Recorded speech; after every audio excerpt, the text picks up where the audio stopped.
హైదరాబాద్లోని బల్కంపేట ఎల్లమ్మ కళ్యాణం వైభవంగా నిర్వహిస్తున్నారు. మంత్రులు కొండా సురేఖ, పొన్నం పట్టు వస్త్రాలు, ముత్యాల తలంబ్రాలు సమర్పించారు. అమ్మవారిని తెలంగాణ సీఎం సతీమణి దర్శించుకున్నారు. కాలంలో 7 తరాల నుంచి చూసేవారు ఆయన బ్రహ్మగారికి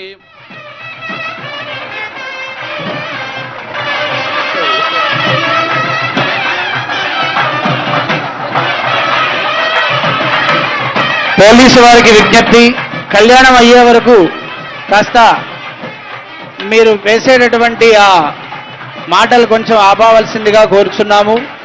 అనౌన్స్మెంట్ని కళ్యాణం అయ్యే వరకు ఆపవలసిందిగా. అమ్మవారి యొక్క దివ్యానుగ్రహం. మరింత సమాచారం మా ప్రతినిధి శ్రావణి అందిస్తారు.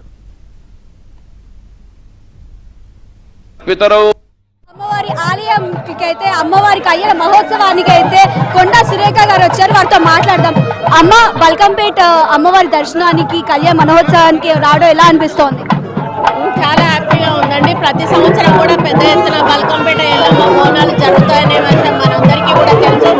ఆషాఢ మాసం అంటేనే ఒక పండుగ వాతావరణం. హైదరాబాద్ అంతా కూడా అన్ని దేవాలయాలు కూడా అంగరంగ వైభవంగా మరి కార్యక్రమాలు చేసుకుంటారు.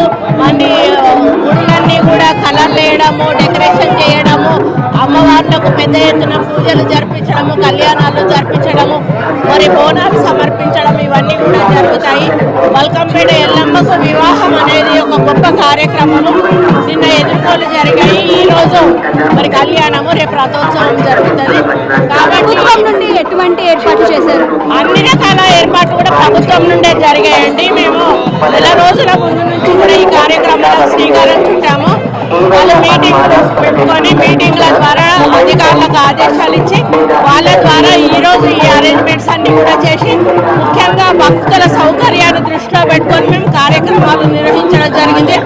వచ్చిన భక్తులు ఎవరు కూడా ఇబ్బంది పడకుండా ఉండే విధంగా అందరికీ కూడా ఏర్పాట్లు చేస్తూ వాళ్లకు మరి వాలంటీర్లను కూడా పెట్టి ఎవరు ఇబ్బంది పడకుండా వాళ్ళు భక్తితో వచ్చి దర్శనం చేసుకొని మరి ప్రశాంతంగా ఇంటికి వెళ్లే విధంగా ఏర్పాట్లు చేయడం జరిగింది. ఓకే, సో చూసారు కదా, ప్రభుత్వం తరపు నుండి అన్ని ఏర్పాట్లు జరిగాయని చెప్పేసి కొండా సురేఖ గారు చెప్పడం అయితే జరిగింది.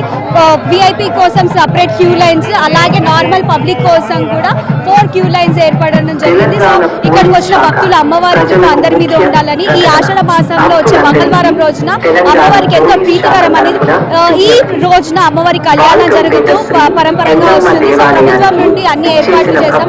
వాటర్ ఫెసిలిటీస్, అలాగే బందోబస్తు కార్యక్రమం, ఉదయం నుండే అభిషేకం, నిన్న అమ్మవారికి పెళ్లి కూతురు చేయడం, ఈ రోజు అమ్మవారి కళ్యాణం, అలాగే రేపు రథోత్సవం ఉంటుందని చెప్పేశారు. సో ఇక్కడ భాగ్యనగరమే కాకుండా మిగతా తెలంగాణ చుట్టుపక్కల రాష్ట్రాల నుండి కూడా వివిధ ప్రాంతాల నుండి అమ్మవారి కళ్యాణ మహోత్సవానికి చూడడానికి ఎక్కువగా వస్తుంటారు. ఎక్కువగా జోగినీలు ఎక్కువగా ఇష్టపడుతుంటారు అమ్మవారి కళ్యాణ మహోత్సవానికి రావడానికి. సో వాళ్ళ కోసం కూడా ప్రత్యేకంగా ఒక టైమింగ్స్ అనేది ఏర్పాటు చేయడం. ఓవరాల్ గా పరిస్థితి చూసుకున్నట్లయితే ఇలా ఉంది.